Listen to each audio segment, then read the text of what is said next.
Good afternoon, everybody. Tomorrow, Governor Snyder is going to unveil his budget proposal for the coming year.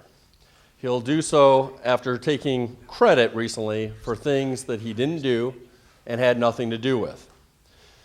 In recent days, we've heard the governor tout himself as the, quote, comeback kid, end quote, while patting himself on the back for supposedly increasing school funding. Neither of those statements is true. You can't call yourself the comeback kid or Michigan the comeback state when we're still ranked 49th in the nation in terms of job creation. And you can't pretend that you've increased classroom funding while entire school districts are closing down because they don't have the money to stay open. You can't take credit for saving schools while kids are crammed into overcrowded classrooms where there aren't enough textbooks and where teachers have to pay for basic supplies out of their own pocket.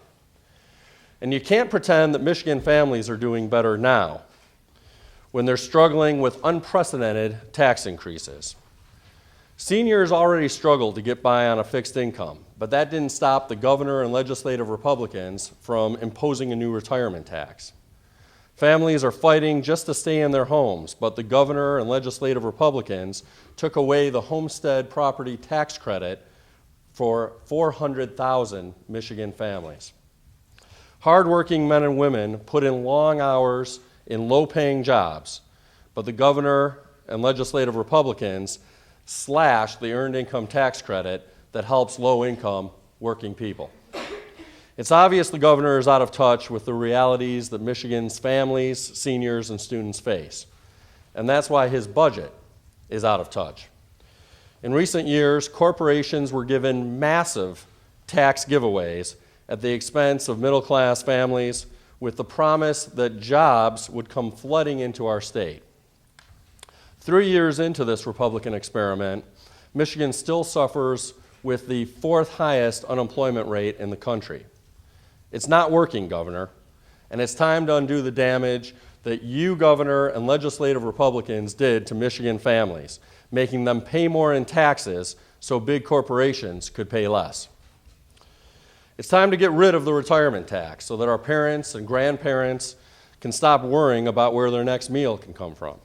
It's time to restore the homestead property tax credit and the earned income tax credit so that hardworking families can rebuild their economic security. We need to bring back the $600 per child tax deduction and other credits and deductions that families have relied upon to make ends meet. It's time to stop balancing our state's budget on the backs of the men and women who put in an honest, hard day's work in order to reach their dreams. Michiganders deserve a budget that reflects our collective priorities and our collective values, not the priorities of politicians and the big corporations that finance them. Sadly, year after year, Republicans have shown that Michigan's people are not their priority.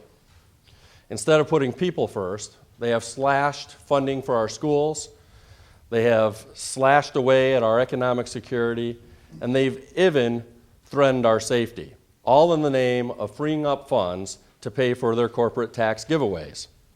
For example, in the fiscal year 2013 budget, Republicans cut funding for prison perimeter security by $15.6 million a year.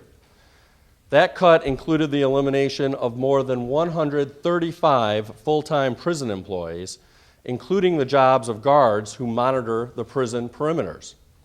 Earlier this week, at a prison in Ionia, a maximum security facility, where staffing was cut, a man who was convicted on 4 counts of murder managed to escape. He took an innocent woman hostage as he fled the state. While he has thankfully been captured, his escape highlights how misplaced Republican priorities are.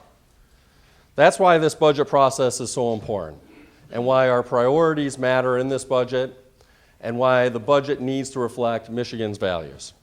It's time for Michigan to have a budget that reflects the priorities of Michigan's families, not Republican special interests.